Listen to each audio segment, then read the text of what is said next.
الذين آمنوا اتقوا الله حق تقاته ولا تموتن إلا وأنتم مسلمون. O kayong mga sumasampalataya, o kayong mga Muslim, katakutan ninyo ang Allah subhanahu wa ta'ala ng tunay at tamang pagkatakot, at huwag hayaan na kayo ay datnan ng kamatayan maliban na kayo ay mga tunay at matatapat na Muslim. At sinabi pa ng Allah subhanahu wa ta'ala, يا أيها الناس اتقوا ربكم الذي خلقكم من نفس واحدة وخلق منها زوجها وبث منهما رجالا كثيرا ونساء واتقوا الله الذي تساءلون به والأرحام إن الله كان عليكم رقيبا. Usang katauhan, katakutan ninyo ang inyong Panginoon na si Allah, na siyang lumikha sa inyo mula sa unang tao, ang ating ama na si Adam alayhi salam. At mula sa kanyang tugyang ay nilikha ang kanyang asawa, ang ating ina na si Eva alayhi salam. At mula sa kanilang dalawa ay lumabas ang maraming mga kalalakihan at maraming mga kababaihan. Matakot kayo kay Allah at huwag ninyong putulin ang mabuti ugnayan sa inyong mga kamag-anak. Tunay na ang Allah subhanahu wa ta'ala ay lagi nang nakababatid sa lahat ng inyong mga ginagawa. At sinabi pa ni Allah, يا أيها الذين آمنوا اتقوا الله وقولوا قولا سديدا يصلح لكم أعمالكم ويغفر لكم ذنوبكم ومن يطع الله ورسوله فقد فاز فوزا عظيما. O kayong mga mananampalataya, katakutan ninyo ang Allah at mangusap lamang ang pawang katotohanan, pawang kabutihan.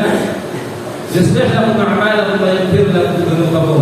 Upang sa gayon ay gabayan kayo ng Allah na maituwid ang inyong mga gawain at patawarin kayo sa inyong mga pagkakasala. Katotohanan na sinumang sumunod kay Allah sa kanyang muling sugo na si Propeta Muhammad sallallahu alaihi wasallam ay magkakaroon ng dakilang tagumpay hindi lang sa mundo ito, higit lalo sa kanilang buhay na siya ay makapasok sa paraiso ng Allah subhanahu wa ta'ala. Mga kapatid sa pananampalatayang Islam, ayun ay Maywan at ika-13 araw sa buwan ng Dhul-Qa'dah. Buwan na kung saan ang kasunod nito ay ang buwan ng Dhul-Hijjah. Mahigit 2 linggo na lamang, insyaAllah, tayo ay papasok na sa mabiyayang buwan ng Dhul-Hijjah. Na kung saan mga kapatid sa pananampalatayang Islam, batid ng bawat isa sa atin, na ang buwan ng Dhul-Hijjah ay ang buwan na kung saan dito isinasagawa ang isa sa 5 haligi ng ating pananampalataya. Isa sa 5 haligi ng Islam. At ito ay ang pagsasagawa ng Hajj. Ang Hajj ay ang paglalakbay sa Baitullah sa Makkah upang magsagawa ng pilgrimahin o seremonya na mayroong natatanging kilos, salita at gawa na naiulat mula sa ating mahal na Propeta Muhammad sallallahu alaihi wasallam. Ito ay obligado, sinasabi ng ating mga ulama, isang beses sa buhay ng isang Muslim, at ito ay inobliga ng Allah subhanahu wa ta'ala, sabi ng ating mga ulama, sa mga sumusunod.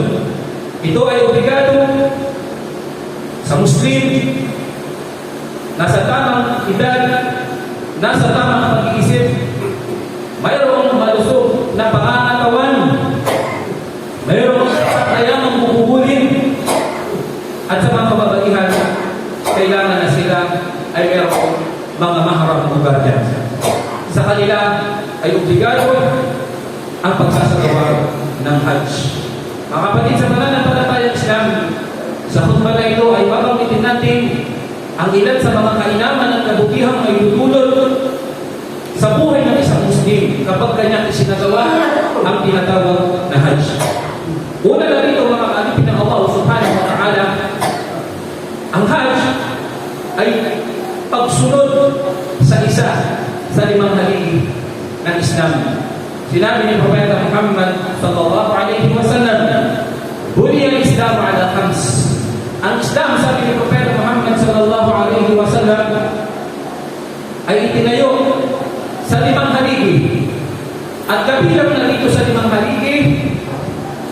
hajj al-bayt in istata'ta ilayhi sabila.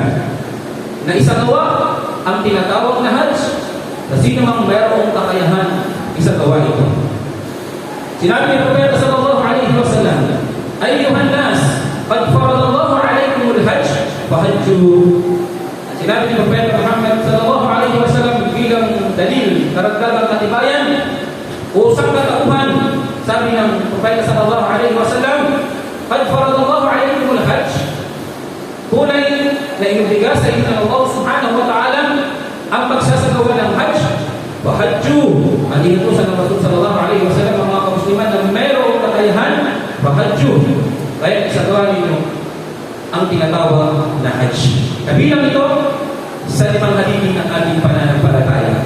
Pangalawa, mga kapatid sa pananampalataya ng Islam, alam ba natin na ang pagsasagawa ng hajj ay isang uri ng pinakamainam na jihad o pakikibaka sa landas ng Allah subhanahu wa ta'ala. Lakin na ahsan al-jihad wa ajmalahu al-hajj, hajjun mabrurun. Sinabi ng Rasul sallallahu alaihi wasallam, bakit sabi niya, ang pinakamainam at ang pinakamagandang pakikibaka sa landas ng Allah subhanahu wa ta'ala ay ang tinatawag na pagsasagawa ng hajj, hajjun mabrurun, ang tanggap na hajj, sabi ng Propeta sallallahu alaihi wasallam. At nung si Aisha radhiyallahu anha, ang asawa ng Rasul sallallahu alaihi wasallam, siya ay nagtatanong, Ya Rasulullah, ala nisa'i jihadun? Gusto ni Allah, meron bang pakikibaka para sa mga kababaihan?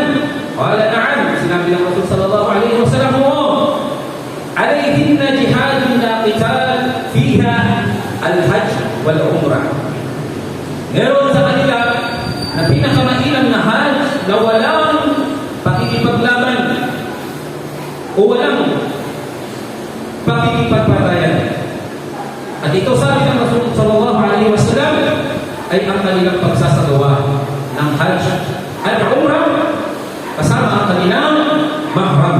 Kabilang ito sa pinakamainam na pakikibaka sa landas ng Allah subhanahu wa ta'ala.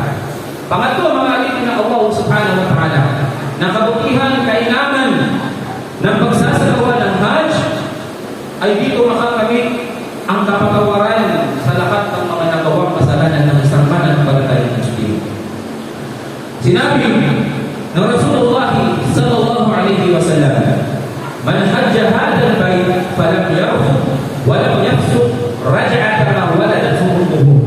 Sinabi ng Propeta sallallahu alaihi wasallam, sino man ang magsagawa ng hajj sa Makkah, sa bahay ng Allah subhanahu wa ta'ala, walam yafsuq, at hindi siya gumawa ng anumang kalaswaan o pakikipagtalik o kasalanan, siya ay babalik na dalisay tulad nung siya ay bagong silang pa lamang ang kanyang ina. Babalik siya na tila ba siya ay isang sanggol na bagong silang pa lamang ng kanyang ina. Walang bakit ng kasalanan. Ibig sabihin, malinis sa kasalanan sapagkat siya ay pinagawa ng Allah subhanahu wa ta'ala. Kanino? Sa sino mang nagsagawa ng tinatawag na hajj na mabrur, tanggap na hajj. Pang-apat na alipin ng Allah subhanahu wa ta'ala, ang sino mang nagsasagawa ng hajj ay makapabilang sa mga espesyal na bisita ng dakilang tagapaglikha na si Allah subhanahu wa ta'ala, sapagkat kanyang pinugunan ang paanyaya sa kanya ng Allah subhanahu wa ta'ala. Sinabi ni Propeta Muhammad sallallahu alaihi wasallam, al-hujjaj wal-ummar waqtullah da'ahum fa'ajabuhu wa sa'aluhu fa'aqahum. Sinabi ni Propeta Muhammad sallallahu alaihi wasallam, ang mga nagsasagawa ng hajj at umrah ay mga bisita ng Allah subhanahu wa ta'ala.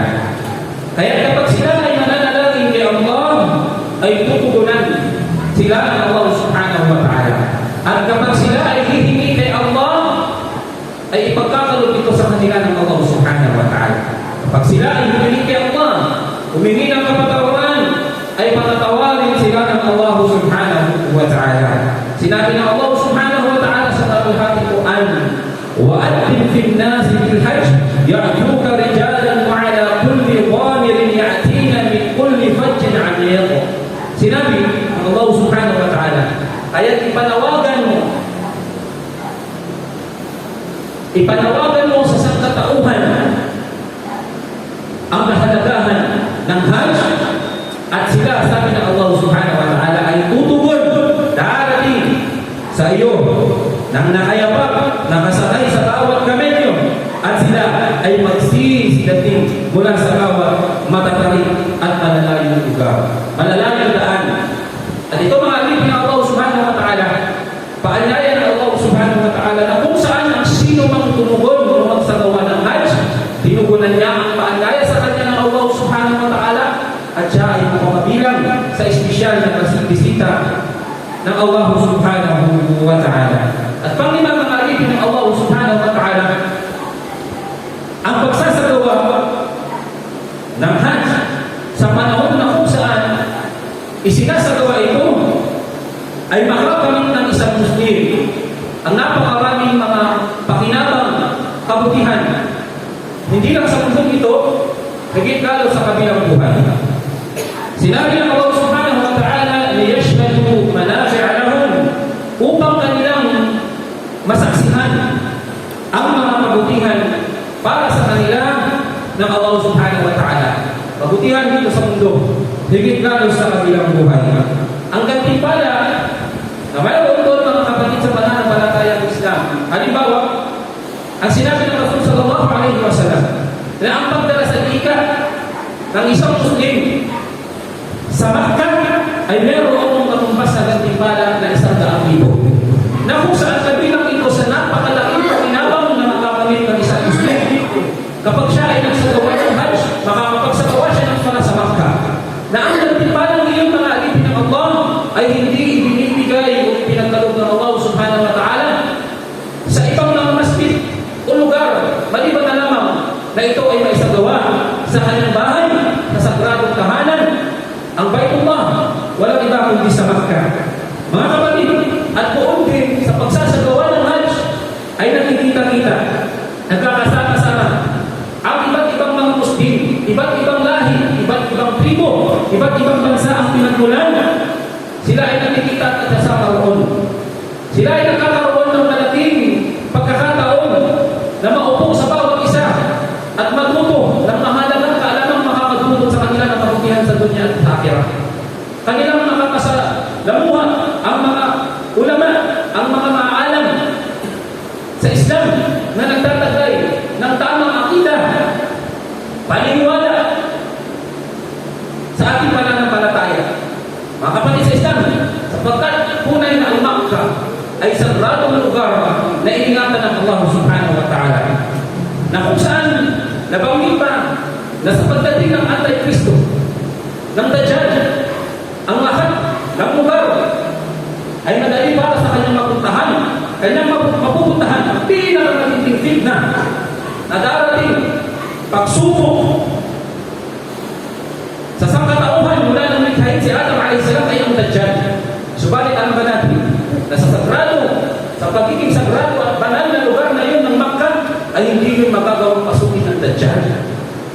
Kaya sinasabi ng ating mga ulama, tandaan natin ito mga alipin ng Allah, kung ang pinakamatinding tukso, fitna, kalituhan, pagsubok na darating sa mga tao mula pa ng likhain si Adam a.s.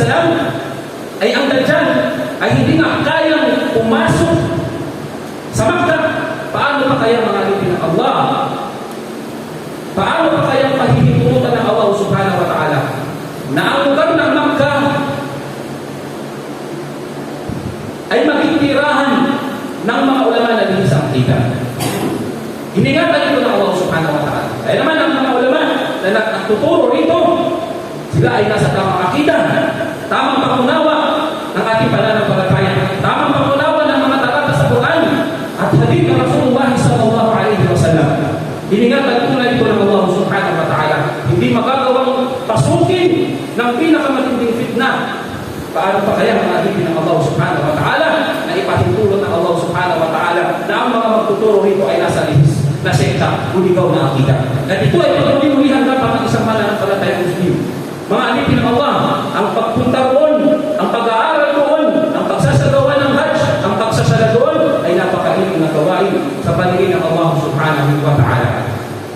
Pangalan mga alipin ng Allah subhanahu wa ta'ala sa pagsasagawa ng Hajj ng isang Muslim ay naipapatama ang pagkakaisa, ang pagkakapatiran, ang pagkakapantay-pantay at tanging sa pananampalatayang Islam lamang matatagpuan o masusuntungan ang ganitong uri ng paniniwala o katuruan na kung saan kapag isinagawa ay nagiging pantay-pantay ang mga tao.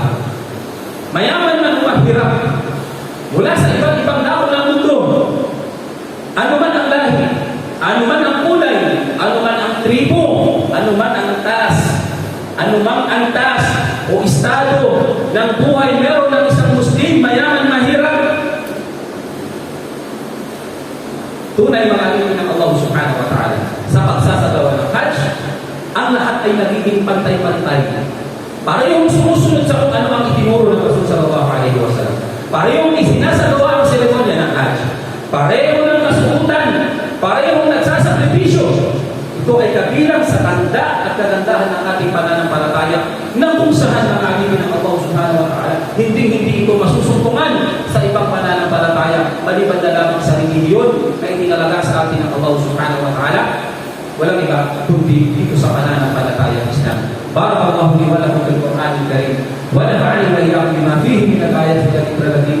Aqulu ma tasma'un wastaghfiruhu innahu huwal ghafurur rahim.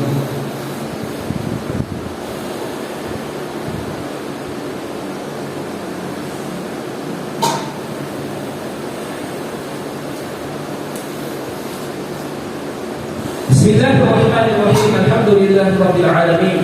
Wassalatu wassalamu ala Rasulillah. Asyhadu an la ilaha illallah wahdahu la syarika lah wa asyhadu anna Muhammadan 'abduhu wa rasuluh.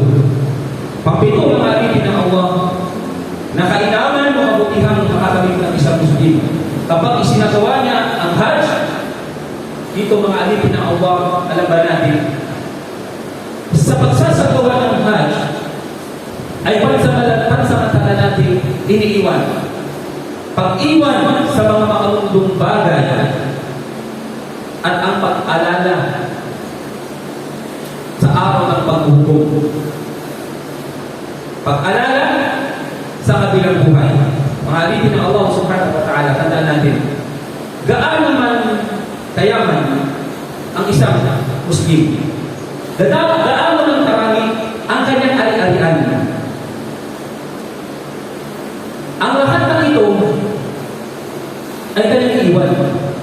Sapagkat ang isang Muslim na magtutulong sa Hajj, ang kanyang dadalhin lamang ay ang sapat na yaman na kanyang bubugulin habang siya ay nagsasagawa ng Hajj. Maging ang kanyang pinakamamahal na anak, ang kanyang pinakamamahal na asawa, ang kanyang mga kaibigan, ang kanyang mga pamilya, hindi lahat yun sasama sa kanya. Hindi niya yun maisasama.